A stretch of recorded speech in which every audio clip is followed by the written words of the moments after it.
English learners, welcome back to another great lesson here at English Pod. My name is Marco. And my name is Catherine. So, Marco, today we've got a little bit of an unusual lesson because we're talking about hypothetical situations. Right, we're talking about a unreal situation or something that may happen or may not happen.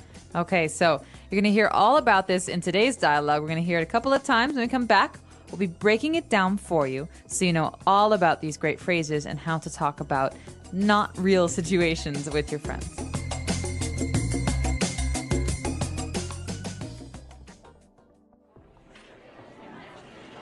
Okay, next question. If Eric asked you out on a date, what would you say? Duh, I would say yes. Eric is the most popular kid in school. Okay, my turn. What would you do if you won the lottery? Let's see. If I won the lottery, I would buy 2 tickets for a trip around the world. If you buy me a ticket, I'll go with you for sure. My dad would freak out if I even mention a trip like that. All right, this is a good one. What would your mom say if you told her that you're going to get married? If I told her that, she would faint and have me committed.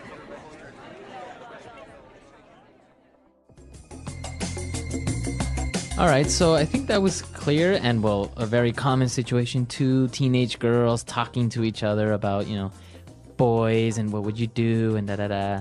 Guys do this too, so don't just put this on the girls, okay? I don't think we do it like this, though. No, but it's actually a very popular game in the car to play, the what if game. The what if game, Yeah. Exactly. And that's exactly the topic that we want to talk about today is the structure what if, which is actually called a conditional.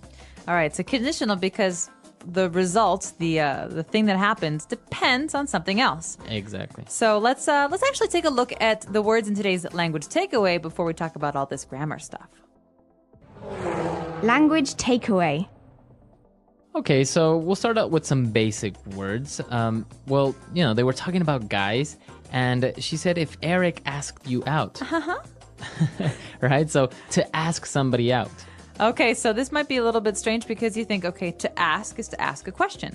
But to ask out, it's a fixed phrase. It's something you say. These 2 words go together, right? So I want to ask someone out. It means I want to invite someone on a date. On a romantic date, usually. So yeah, I want to ask him out to dinner, or he asked me out to the movies.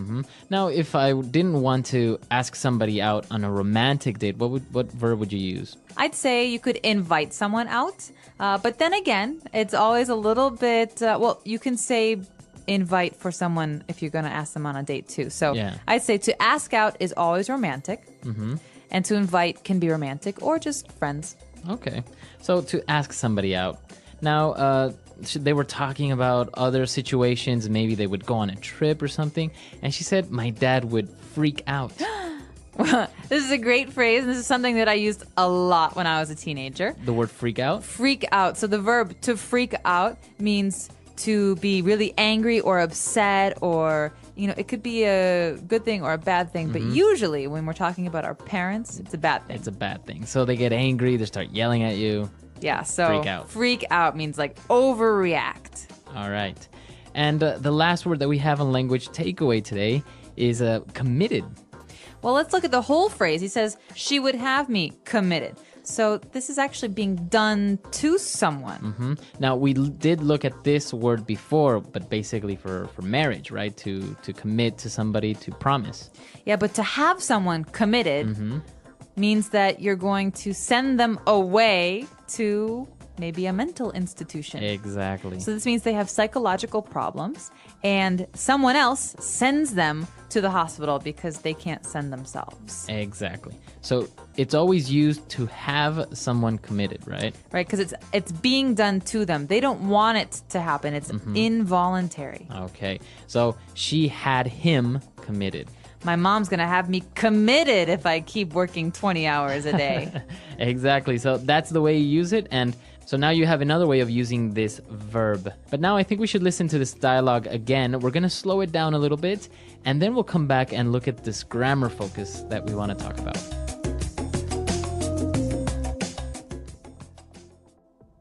Okay, next question.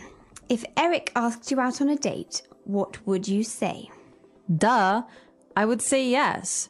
Eric is the most popular kid in school. Okay, my turn. What would you do if you won the lottery? Let's see. If I won the lottery, I would buy 2 tickets for a trip around the world. If you buy me a ticket, I will go with you for sure. My dad would freak out if I even mention a trip like that. All right, this is a good one. What would your mom say if you told her you were going to get married? If I told her that, she would faint and have me committed. All right, so we understood all the vocab now. Now let's take a look at these unreal situations and what we were saying, the what if game. Right, so I think it's important to push these into 2 different categories, right? We have one kind where it's very unrealistic. It's probably not going to happen, that kind of situation. And the other one is a situation that could very well happen, something that's probably very common. Okay, so the first one we're going to talk about is very unrealistic situations, things that probably won't happen. Okay, so let's take a look at an example that we found in the dialogue. The most common one, and I think everybody gets asked this question, is if you won the lottery, what would you do? Okay, if you won the lottery. So this is a situation that's very uncommon, right? Not many people win the lottery. So we have to say, if you won the lottery. So we use this verb in the past tense. If you won the lottery, if this happened, what would you do? Right. All So, right. Catherine, if you won the lottery, what would you do? If I won the lottery, I would buy a boat and sail around the world with my friends. All right. So another example, again, using the same structure, right? The verb in the simple past tense, we would say, if you were stuck on an island with one other person, who would that be? All right. So if you were stuck on a desert island with one person, who would that person be? So Marco, I'm going to ask you, who would it be? I think it would be an engineer or a scientist that could probably get me off the island. What about your girlfriend? No, well, that's the point. If I can get to her quicker. Oh, okay. I would say maybe kind of romantic, but kind of not. So that's the first situation. We've got these situations like being stuck on an island, winning the lottery. These are very unlikely. But what about the other kind? But before we move on to that, you notice that we used the verb was. We didn't say if I was on an island. I said if I were, right? Or if you were. So this is the way that you use it in these conditionals. If I were you, or if you were president of the United States.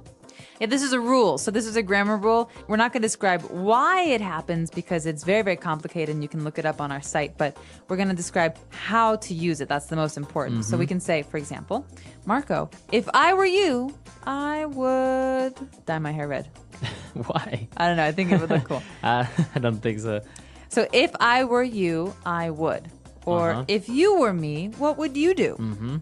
Exactly. So we always use it like this, right? If you're going to use this conditional, always use were for the subject, never was. Right. So you can tell this very, very big grammar issue. A lot of English speakers make this mistake. Yes, very many. So, but now you know that you shouldn't make this mistake and you can speak properly. All right. So now that we've seen these semi-unreal situations, let's move on to something that's a little bit more probable that it may happen. Right, so we've got these situations that are common or likely. For example, in this lesson we hear, I will go with you for sure. So this is, if you buy me a ticket to travel, of course I will go with you. So if you buy, this is in the present tense. If you buy, then I will. Right. Right. So now you notice the difference. The verb is in the present, and then we use, instead of would, we use will. So again, I can say, if it rains tomorrow, I will stay home and watch TV all day. Okay, so think about this. Before we talked about going to desert islands. Now we're talking about rain and the weather. They're very, very different. The rain is very common. So we can say, if it rains tomorrow, I will need an umbrella. What about this? If we have lunch tomorrow, what will we eat?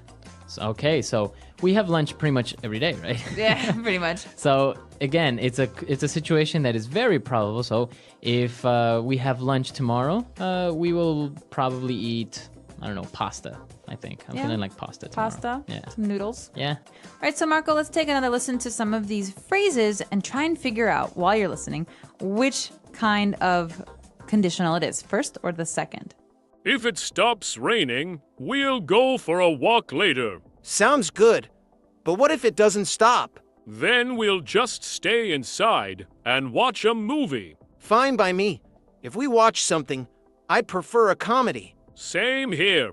If I had more time, I'd watch comedies every day. Me too. But if you had the time, would you get bored of them? Maybe. You know, if I'd studied filmmaking, I might have tried writing a comedy script. That's interesting. If you ever decide to do it, let me know. Sure thing. By the way, if you hadn't reminded me, I would have forgotten my umbrella today. Good thing I did. If you get wet, you always catch a cold. True. And if I catch a cold, I'm miserable for days. Exactly why we should stay dry. Agreed. So, if the rain lets up, let's grab some snacks for the movie. Deal. And if there's popcorn, count me in. Very good. So we heard different examples, and the first conditional is the one that we mentioned is very probable, and the second conditional is the one that's not so probable. So they're very easy to distinguish. You don't really need to know the names, just know how to use them, right? Exactly. And so just remember, if you were me, what would you do? We've got these kind of pairs, these words that go together. And the other one is more common. It's if it rains tomorrow, I will bring an umbrella. Perfect. So why don't we listen to this dialogue for the last time, just to kind of reinforce everything, and then we'll come back and talk a little bit more.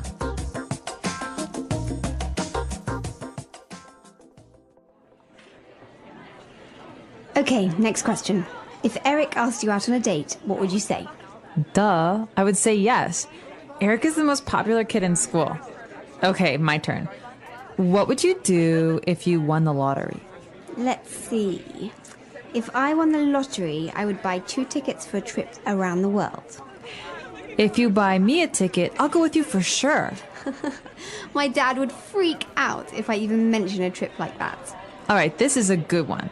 What would your mom say if you told her that you're going to get married? If I told her that, she would faint and have me committed.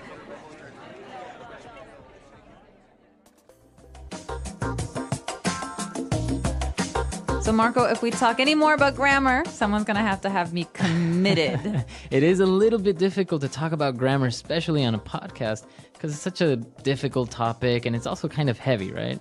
It is, but I'll tell you this. These are very, very common phrases. People use these all the time. We talk in hypotheticals very often. Yeah. So if you're asking for advice, for example, or if you're just playing a game in the car, you're going to encounter these, and it's very important to be able to know how to use them. The English Pod Audio Review. Listen to the meaning, then say the vocabulary word. To be in the place of someone. Be in your shoes. To lose one's nerve, become suddenly anxious. Freak out. An instance of spending the night as a guest at another's home. Sleepover. To request a date. Ask someone out. Suppositional, uncertain.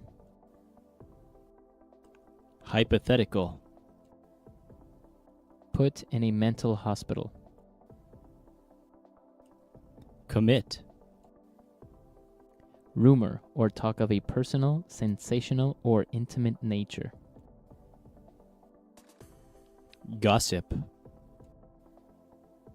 To join in marriage. Get married. To have dreamlike musings or fantasies while awake. Daydream. A romantic meeting. Date. Let's try that faster. Suppositional, uncertain. Hypothetical. To join in marriage. Get married. Rumor or talk of a personal, sensational, or intimate nature. Gossip. To have dreamlike musings or fantasies while awake. Daydream. To be in the place of someone. Be in your shoes. Put in a mental hospital. Commit. A romantic meeting. Date. An instance of spending the night as a guest at another's home. Sleepover. To request a date. Ask someone out. To lose one's nerve, become suddenly anxious. Freak out. Now say the word and hear it in a sentence. Ask someone out.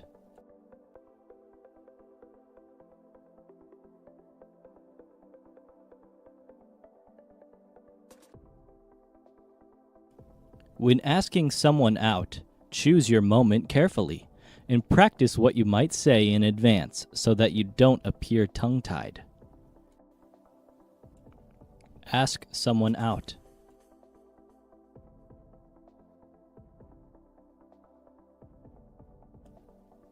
I heard you asked your new neighbor out on a date. Ask someone out.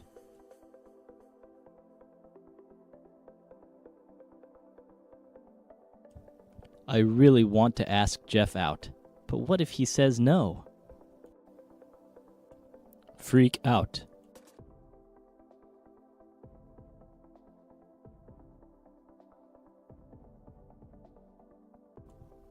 Oh my gosh. I'm going to meet Justin Timberlake. I'm totally freaking out. Freak out.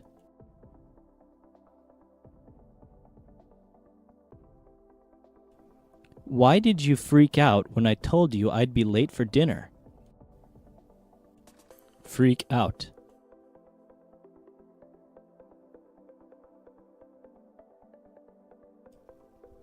Don't freak out.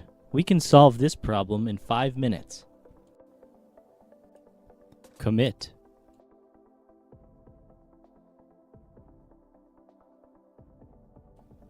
The judge had him committed to a mental institution. Commit.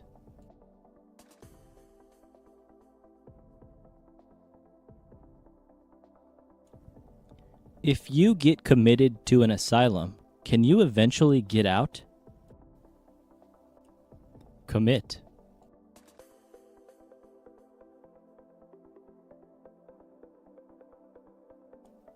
He was committed to 50 hours of community service for his crimes.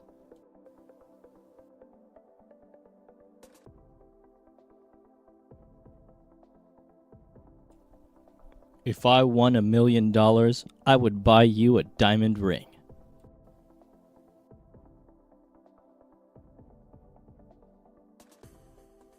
We wouldn't be so late if Nick drove faster.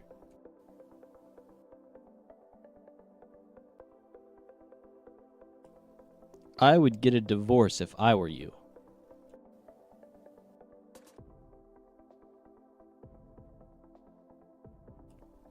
If it's sunny today, we will go to the park.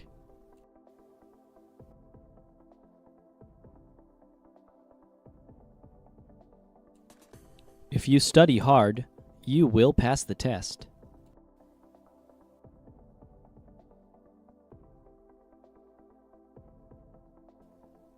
Mary will be very sad if Joe leaves.